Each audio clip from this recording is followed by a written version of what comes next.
News here on GH1 Television. I am Obenewaa Appiah. Coming up, the headlines. Opposition NPP set to petition Chief Justice demanding full investigation into conduct and removal of judge in relation to the detention of Abronye and Baba Amando. Also coming up, Speaker of Parliament cautions MPs to live above reproach following raid and detention of Asante Achim North MP in the Netherlands, describing the incident as regrettable.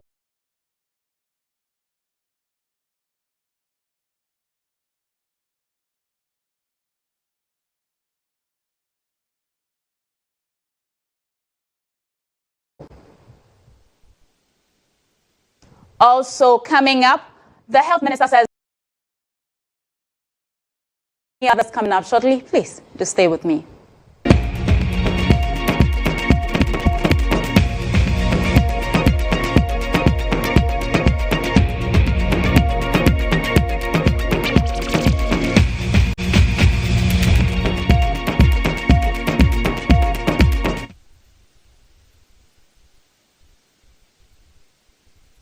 You're welcome once again to the morning news here on GH1 Television. Remember, this broadcast is also live across all our social media platforms at GH1 TV.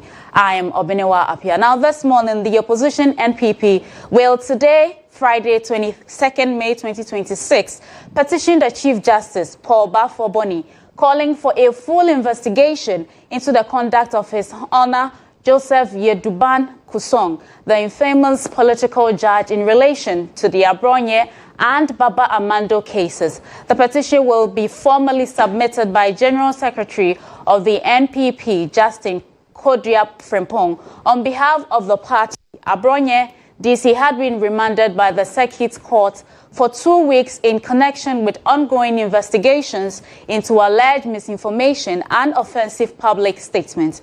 The High Court in Accra granted the Bono Regional Chairman of the New Patriotic Party, Kwame Bafo, popularly known as Abronye DC, bail in sum of 100,000 Ghana cedis with 2 sureties to be justified. The petition raises serious concerns regarding alleged misconduct, abuse of judicial discretion, and demonstrated incompetence in the handling of the said matters. Consequently, the party will respectfully request that the appropriate constitutional and disciplinary processes be triggered to investigate the judge's conduct and consider his removal from office.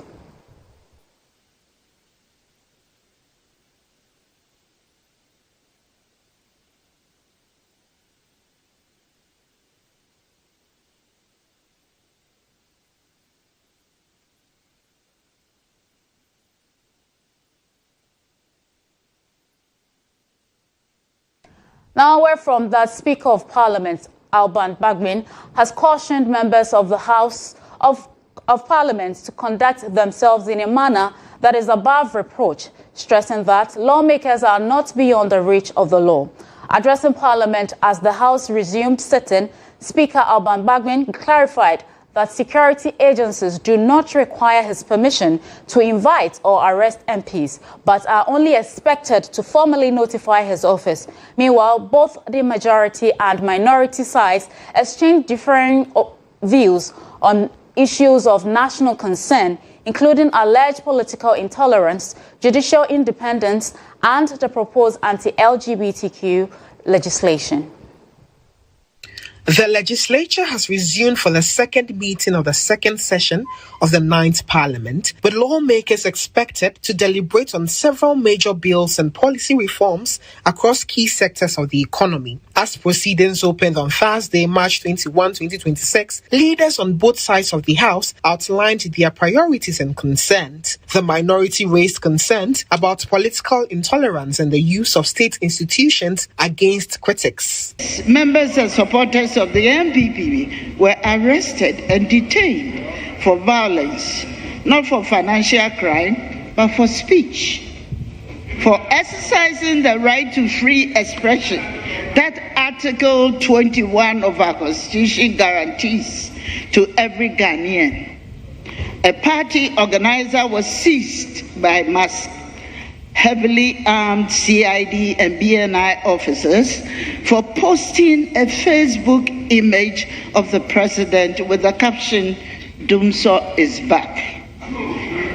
That is what it took to bring the full apparatus of state security to a citizen's door. The majority side, however, rejected the claims and instead expressed support for the country's judicial institutions.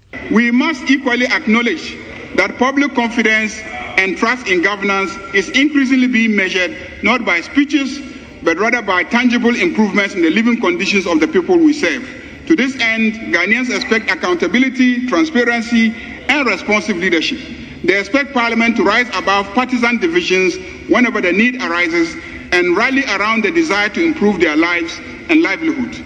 I want to assure the judiciary that we on this side of the House have their backs covered. Speaker Alban Bagbeng, in his address to the House following Parliament's Easter recess, touched on the arrest of Asante Achem North MP Kwame Ohene Frempong, assuring lawmakers that efforts are ongoing to ensure due process and justice in the matter. He warned MPs to conduct themselves in a manner that reflects the trust of the people.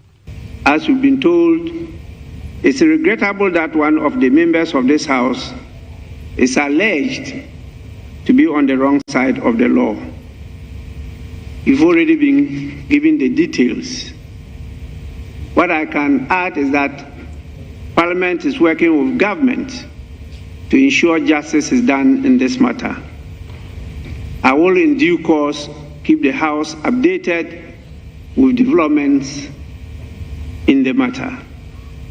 Meanwhile, permit me on your behalf to convey the empathy of the House to members of his family and his constituents for this unfortunate development, and to call on them to exercise restraint, for we are with them and we are doing everything to make sure that he is accorded all the due respect, dignity, and the opportunities available to all of us in international law. While the minority urged government to ensure the MPs receive adequate legal representation, the majority appealed to the public to avoid prejudicial commentary. This arrest has inflicted deeply damaging blow to Ghana's international reputation. Our country's name has been dragged through European headlines in a manner that reflects poorly on this Parliament and this nation. I urge Ghanaians to be circumspect in their comments regarding this matter, as all accused persons are innocent until proven guilty. We must not do anything to compromise the legitimate defenses available to our colleague. The Speaker also urged members of Parliament to work towards the passage of the Promotion of Proper Human Sexual Rights and Ghanaian Family Values Bill before the House rises. In view of the significance of the bill and the need to advance the legislative process, I urge the committee to present its report for consideration and passage by the House before the end of this meeting. During the meeting, Parliament is expected to consider several key legislative proposals, including a Code of Conduct Bill aimed at strengthening asset declaration requirements. Now on to some health matters. Health Minister Kwabena Minta Kando is urging the public to adhere to strict hand hygiene and vigilance as Ebola cases in DR Congo and Uganda surpass 600, with 139 deaths recorded. The address by Minister comes after the WHO says a vaccine for the Bunduboju strain of Ebola could take up to 9 months to develop. Dear countrymen and women, the Ministry of Health over the past 1 week has issued 2 publications on Ebola. Last week, WHO declared Ebola as a public health emergency of international concern. Ebola is a viral disease spread through direct contact with blood, body fluids, secretions, and contaminated surfaces or materials. People experiencing symptoms such as sudden fever, headache, muscle pain, vomiting, diarrhea, or unexplained bleeding should immediately report the nearest health facility. It is important to note that no cases have been recorded in West Africa, including our dear country, Ghana.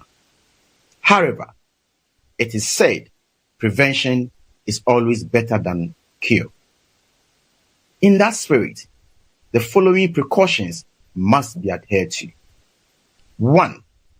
Practice good hand hygiene. What this means is that we should wash our hands frequently with soap under running water or use hand sanitizers. 2. During mass gatherings, please also practice good hand hygiene, and event organizers should provide hand washing stations and hand sanitizers. Dear countrymen and women, it is important to stress that presently the risk is low in Ghana. I would like to use this opportunity to assure everybody that the government is taking all the necessary.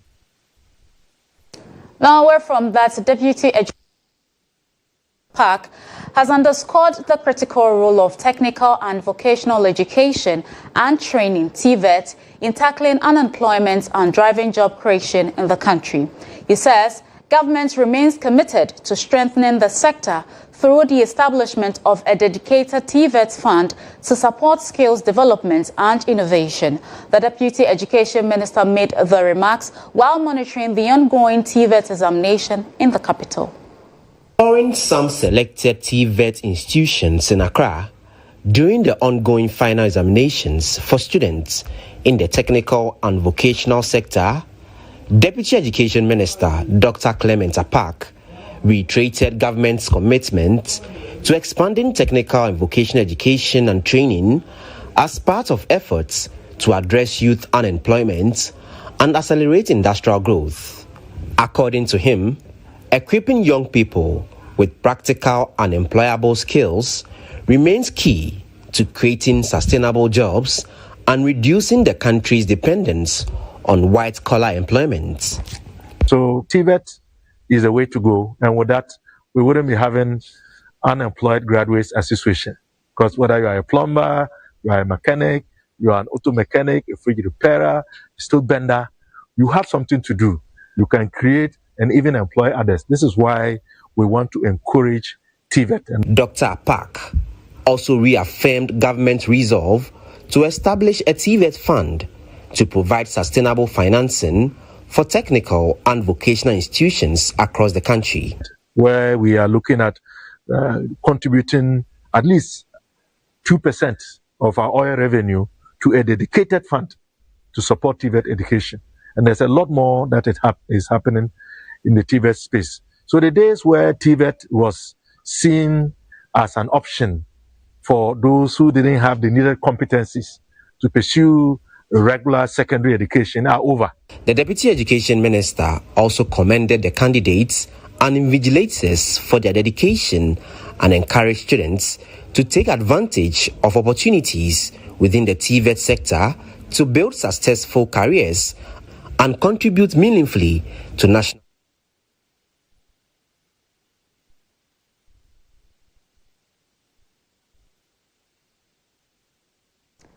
Now, access to banking services remain a major challenge for many people, particularly individuals and small businesses in underserved communities who often travel long distance just to carry out basic financial transactions. It is against this backdrop that Consolidated Bank Ghana has launched its agency banking initiative dubbed Sika Agent, aimed at bringing banking services closer to customers and promoting financial inclusion across the country. Sena Ajato was there and reports. Consolidated Bank Ghana has officially launched its agency banking initiative known as Sika Agent as part of efforts to improve accessibility and convenience within the banking sector. Under the initiative, Customers will be able to perform basic banking transactions through registered agents across various communities without necessarily visiting a banking hall. Speaking at the launch, Deputy Managing Director of CBG, Sheila Azuntaba, noted that the initiative will help address challenges customers face in accessing banking services in areas with limited banking infrastructure. Today marks a significant step in CBG's journey towards expanding access to banking services and bringing convenient, secure, reliable banking closer to individuals, businesses, and especially communities across the country. As a bank, our commitment to innovation and financial inclusion means that we recognize that many customers require banking services daily.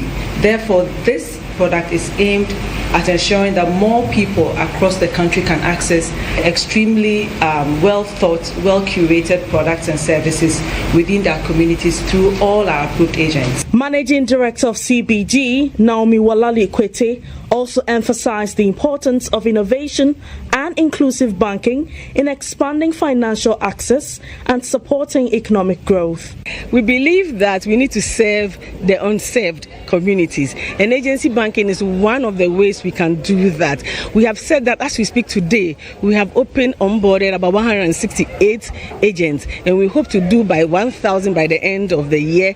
And in a 3-year space, we want to do about 8,000. The main issue is simple: to have banking closer to you. Don't let banking, a distance or location, be a hindrance for you to do banking. We want to include everyone. Management says the Sika Agent platform will offer services including cash deposits and withdrawals, money transfers, and other essential banking transactions as the bank works to deepen financial inclusion nationwide. You can access 5 services. You can do your deposits, you can do your withdrawals, you can do interbank transfers, that is, move monies from your account to any other bank in the country, and you can also open a new account with us. The good thing for CBG, we are not the first. We have looked at the problems, we've looked at the gaps, and we have closed all. We can assure you that our platform is secured, is safe, and easy to use. The introduction of the CBG Sika Agent platform, according to management,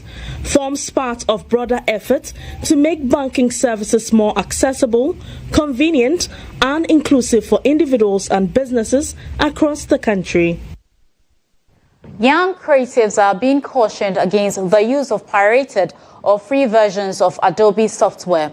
Stakeholders warn that such platforms expose users to cyber threats and data breaches. Partner and accounts manager at Reddington, Ghana, Joseph Odro, explained that many unauthorized platforms requires users to upload sensitive files onto unverified servers, increasing the risk of hacking and unauthorized access. He gave the caution at the launch of Adobe's Creative Cloud training standard in Ghana.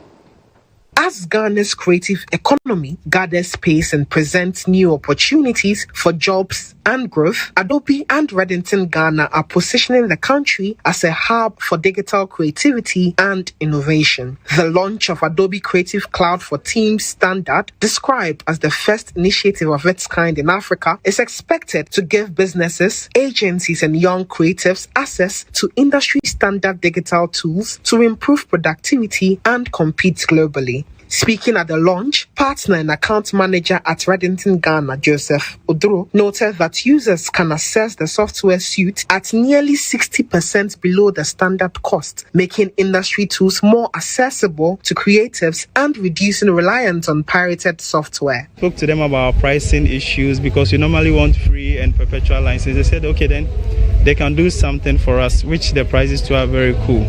So they are giving us all the products. That's the 20 plus Adobe products in the CCT. That's the standard. And the price is 60% half of the Pro and the higher versions. Because with this you have all the products for SMEs, and you can use from 2 users and then 9 users. So if you can't buy like for the 100 users, 50 users, you can buy from 2 to 9. Pre-sales engineer at Reddington, Ghana, Caleb Onzula, highlighted the program's collaboration tools and affordability as a major advantage for businesses, schools, and creatives. Collaboration. You want a tool that will allow you to collaborate with a team member.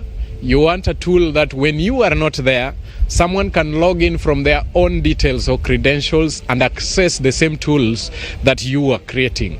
That creates the flow or creates a workflow that is continuous and work doesn't stop because an individual is not there. Adobe Creative Cloud gives users access to more than 20 applications, including Photoshop, Illustrator, InDesign, and Acrobat, through a subscription model designed to enhance teamwork and digital content.